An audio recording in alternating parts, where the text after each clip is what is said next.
Hi, everyone, and welcome back to MS Neuro TV, brought to you by MS Views and News. I'm Ana Fernandez de Castro, the Assistant Development Coordinator at MS Views and News, and I'm here today with our Director of Development, Jennifer Falk. Good evening, everyone. Welcome.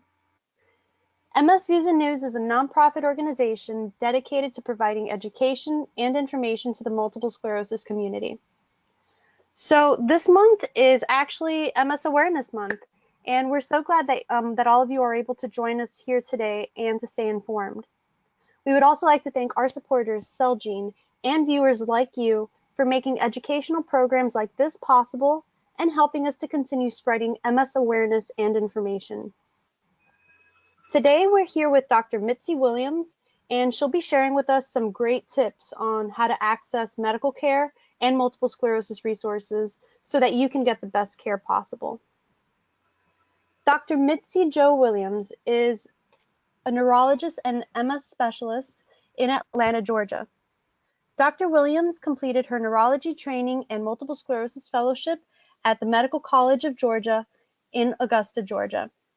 After several years of serving as the medical director of the Augusta MS Center and assistant professor in neurology, she returned to Atlanta, where she joined the Multiple Sclerosis Center of Atlanta.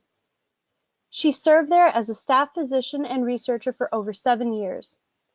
Dr. Williams has a strong interest in understanding and furthering research in MS in ethnic minority populations. She is a sought-after speaker and presenter and has discussed her research both nationally and internationally at various specific meetings.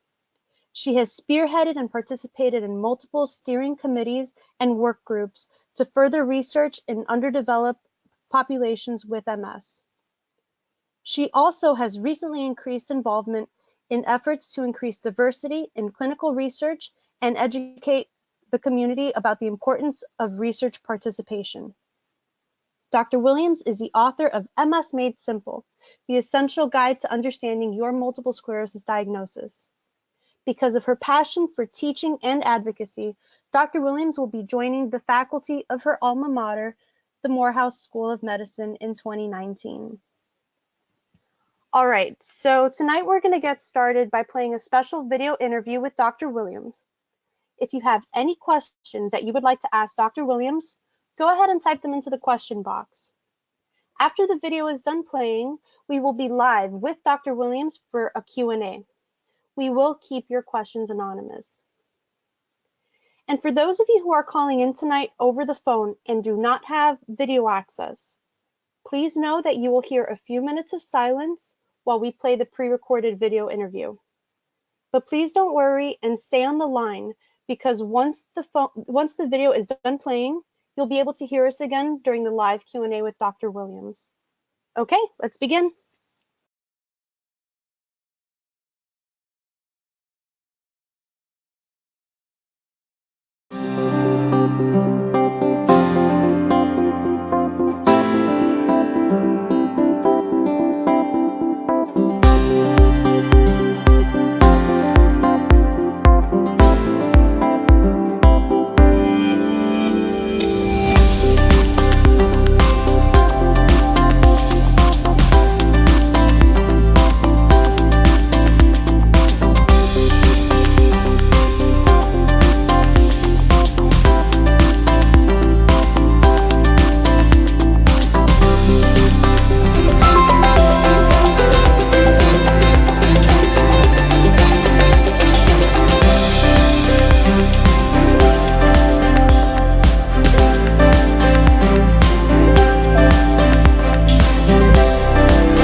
Neuro TV, presented by MS Views and News. MS Neuro TV is a comprehensive educational program bringing together MS professionals from across the United States covering the topics that you want to learn more about.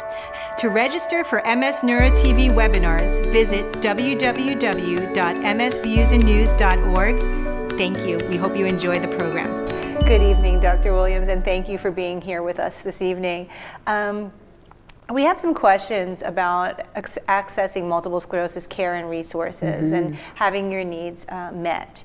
According to the CMSC White Paper series, throughout the world, approximately 2 million people are living with multiple sclerosis.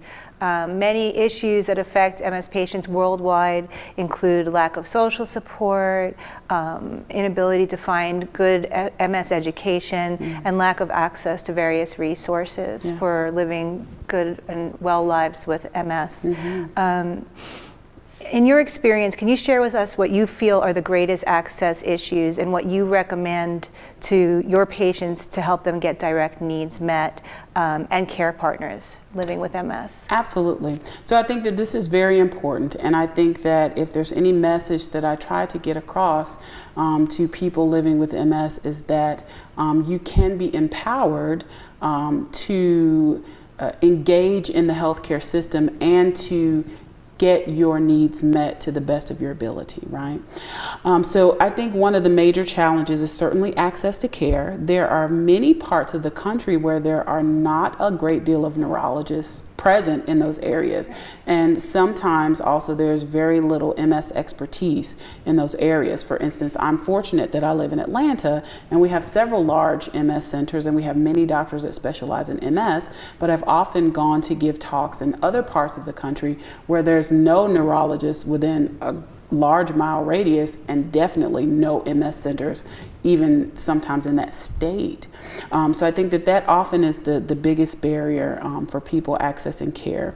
I think that in terms of ways that people can become engaged, partnering with our national organizations, especially the MS Society, the MS Foundation, and the MS Association. Those are great partnerships to help find areas where MS care resides. For instance, on the National MS Society website, you can actually look up your state and see what partners in MS care are in your state or in your area based on your zip code. So it's important to make people aware of those resources so that they can access them and try to obtain the care that they need.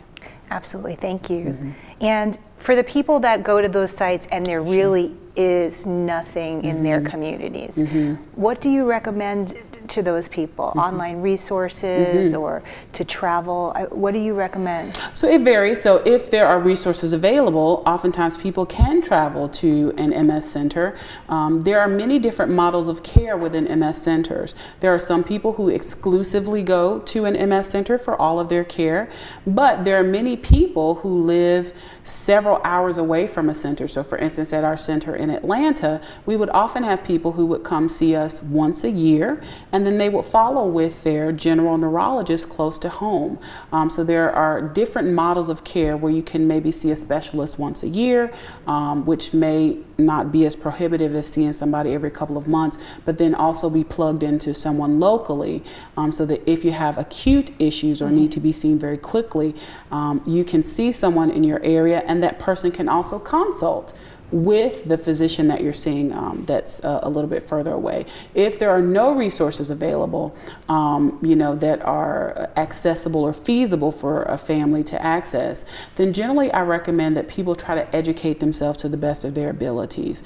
There are often different programs that are held by our societies, by MS Views and News, by even our pharmaceutical companies, where people can learn about different medications that are available, and often they can take that information back to their neurologist and advocate for themselves to see what options are available and how they can receive the best care possible.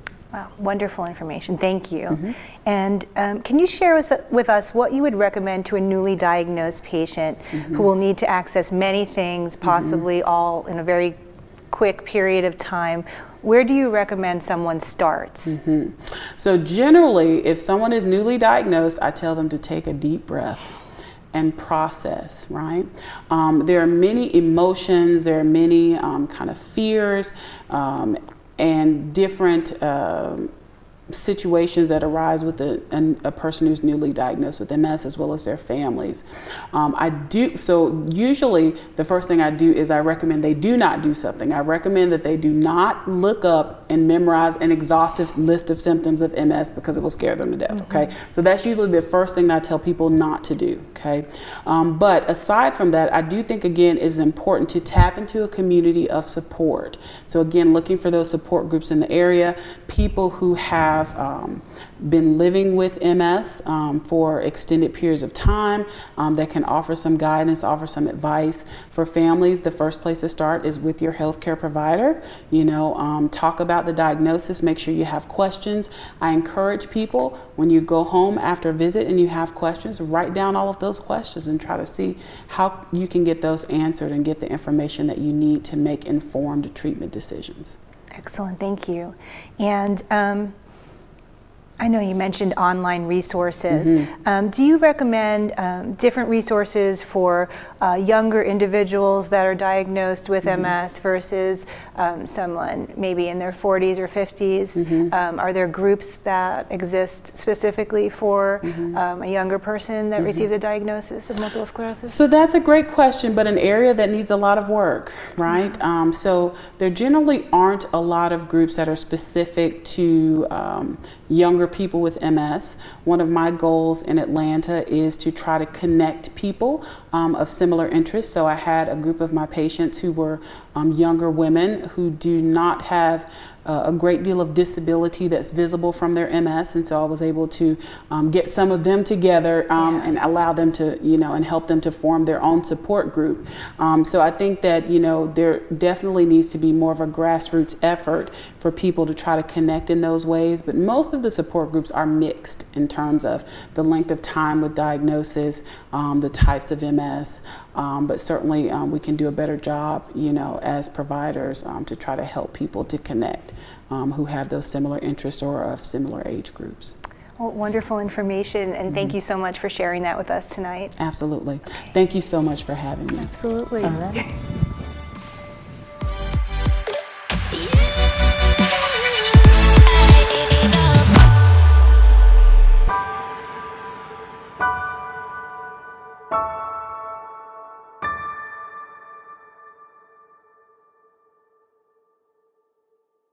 Okay, everyone, and we are back, and welcome. I hope you enjoyed that video as much as we did and had fun making it. So now is the time for you all to ask your questions. Dr. Williams will be on the line with us, and you need to just start typing in your questions. Hopefully you can see that there is a question box on the right-hand side of your screen. If you don't see that box, you should find a little orange arrow. Hit that arrow and the control panel should become available to you. As you type in your questions, I will then relay them to Dr. Williams, and I will try to get to as many questions as possible in the order that they come in, okay? And remember, we appreciate you sharing any questions that are specific to this topic tonight, and please don't hesitate to share, because not only can your question help you, but it may help many others that are on the line tonight listening. So without further ado, I'd like to welcome Dr. Williams. It's an honor to have you here with us tonight, Dr. Williams. Good evening. Thank you so much for having me. Hi, welcome. Thank you. So we have a lot of questions coming in. We have a lot of people on the line tonight. So our first question, let me see here. I'm going to try to reach out here. So can you please provide to us a list or some ideas of helpful and reliable MS websites and online resources? Right. So I don't have a lengthy list off of the top of my head, but there certainly are several sites that I very commonly refer people to because they have very good information. It usually is scientifically sound information, and it usually is or are organizations that partner with physicians or other healthcare providers to kind of vet some of the information, because obviously there's a lot of great information, but there also is a lot of information that may not be necessarily scientifically based. So sites that I very commonly direct people to are actually MS Views and News, because you guys do some great work. You know, Stuart has really done some great work to offer amazing information to people living with MS. So MS Views and News is one that I recommend for folks. Also, the National MS Society website has a great deal of information, very basic information about diagnosis, about a range of topics from diet and exercise to current research that's being done, to medications that are currently in research trials and in the pipeline. So they're a very good kind of well-rounded source of a variety of information. I also direct people to the MS Association of America. Yes. They have very good information and also have a lot of resources concerning support groups, and also resources about educational programs that are being done in different parts of the country, and also resources for a variety of programs, including an MRI program to help with the cost of MRI, as well as their cooling equipment program. And then I also direct people to the MS Foundation. So the MS Foundation is another community organization that does a lot of work. It has a lending library to lend books, as well as other resources if people need equipment, things like that. So those are the top websites that I generally direct people to, because there's good information there. There's a wide variety of information. There are also resources available in terms of educational opportunities such as this, Neuro TV, as well as many other educational opportunities across the country. So those would be my top 4. Excellent, thank you. And can I ask you, from your experience, what type of resources have you found that are available through pharmaceutical companies? Is there financial, absolutely, management, anything? Absolutely. And then I have a follow-up question to that after. Sure, absolutely. Okay, so part 1, the answer to part 1 of that question is yes. So the pharmaceutical companies do have very good resources as well. Oftentimes for people who are taking a medication associated with that company, but also in many cases for people who may not be taking a medication associated or that company manufactures. So several of them do often have websites with general information about multiple sclerosis and a variety of topics. Most of them have information about living well with MS. In terms of specific resources, there are generally navigation, or people who help with navigation of the insurance process, as well as resources to help with payment for medications, whether that be through a copay assistance program or through foundation programs, which can help provide copay assistance depending on the insurance type. Also, most of them have nursing helplines that are generally 24 hours, where people can call if they're having questions or side effects or issues with their medications, and they can get a live person who will talk to them and help give them direction, often to direct them back to their physician. So there actually are a lot of resources available through pharmaceutical companies as well, in addition to some of the volunteer organizations and charitable organizations. Oh, great. That's great to know. And I think you answered, you touched on the second part, that do I need to be taking a specific medication made by that pharmaceutical company to use that resource? So most of the time you don't. So certainly for specific information about copay assistance or navigating the insurance process, those resources are specific to medications associated with each individual company. However, the more general resources, often with the nursing support, but even more so with the educational resources, are available for anybody regardless of what medication they're taking. Great, thank you. And I know you did touch on the MSAA and MRI resources. So can you tell us, from your perspective, from your experience, do you find it's a common challenge for MRIs to be covered, to be authorized, and any success that you have seen with copay assistance programs for MRIs? Absolutely. So MRIs definitely can be a challenge. Number one, because they're expensive. And if you have MS, your physician often wants to get them, on some type of regular basis, whether it's once a year. Sometimes if people are having trouble, they may get them even more frequently than that. And it is not uncommon for someone to come into the office, and when we say it's time for an MRI, they may say, Dr. Williams, I'm still paying for my MRI from last year. So resources such as the MSAA, the Copay Assistance Program, can be very helpful to help fund MRIs, not only because people may be paying from the MRI for last year, but because people also may be underinsured, where their insurance companies may only pay a small portion of their MRI, or maybe if they haven't met their deductible, they may have to totally pay for the MRI. So those resources can be very helpful, and I've had very good success with getting people funded for MRIs through the MSAA, and it really has made a difference in their treatment and level of care. Excellent, thank you. And just to follow with the MRI, people that are asking about authorizations or a denial of an MRI. In your experience, what should people know about if they are denied approval to have an MRI, the steps or the process that they can possibly partake in to help expedite that? So I think the key, if someone is denied for an MRI, is to communicate with their physician's office and with the insurance company to find out why they weren't approved or why they were denied. Excuse me.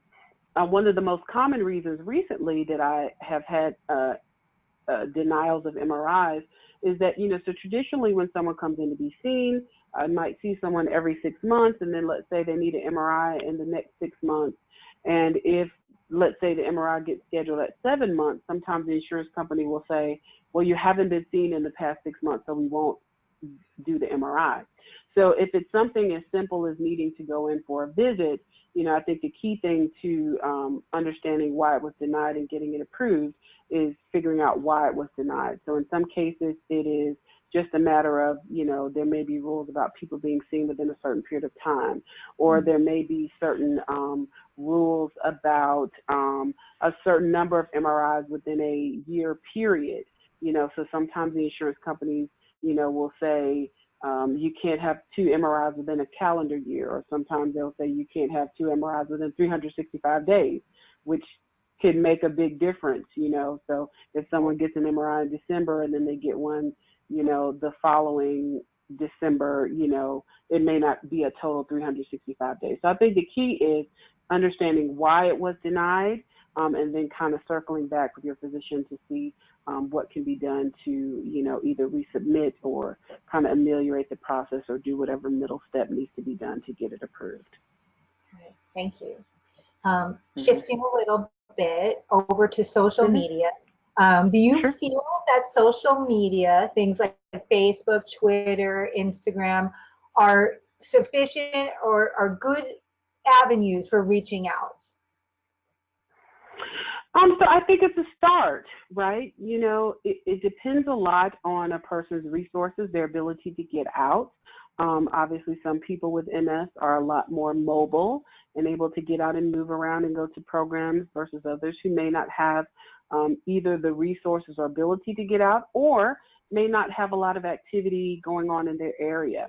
I think that certainly Facebook groups can be a helpful way to start to reach out, but I do not think they necessarily replace in-person contact if that's an option. I've encouraged many of my patients who may not have support groups in their area to consider starting a support group. There are resources through different groups such as the MS Foundation to help with starting a support group, but certainly I think that social media is a good way to start, but certainly does not replace in-person or face-to-face contact, if at all possible.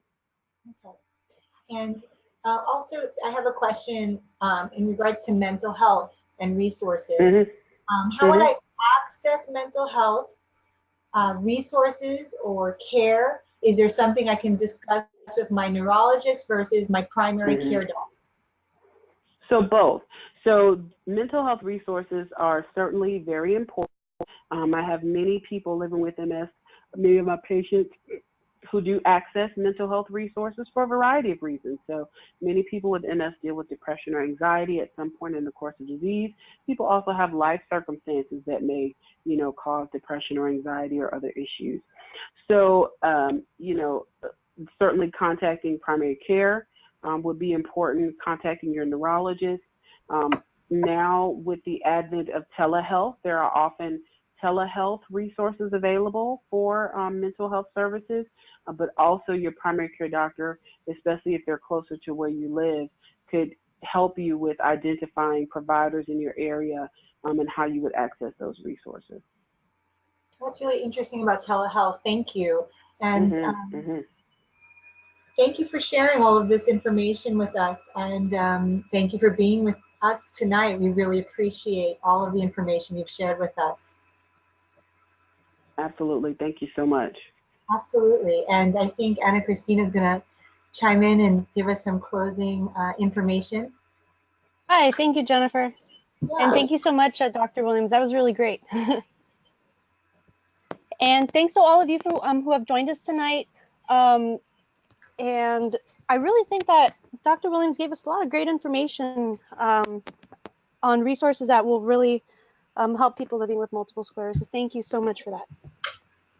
So we'd really appreciate it if you could complete the 1-minute survey that will appear after the webinar is finished. Your feedback is important to us so that we can continue to customize our events around you.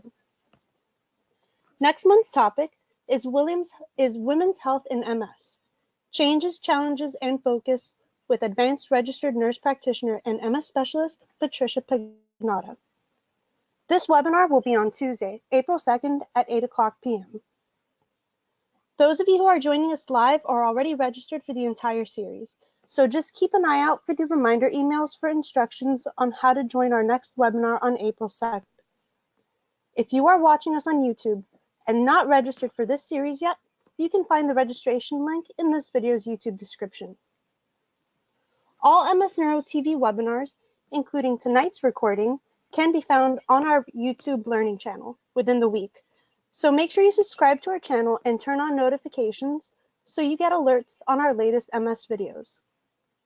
If you are enjoying these webinars so far, please visit our website and sign up to receive notifications on our free educational events near you, plus receive interesting articles on what's new in the world of multiple sclerosis. You can sign up by visiting us at www.msviewsandnews.org and follow us on Facebook, Instagram, and Twitter. We'd also really like to thank Celgene and viewers like you for your ongoing support to make this program possible. Thank you so much. Have a good night.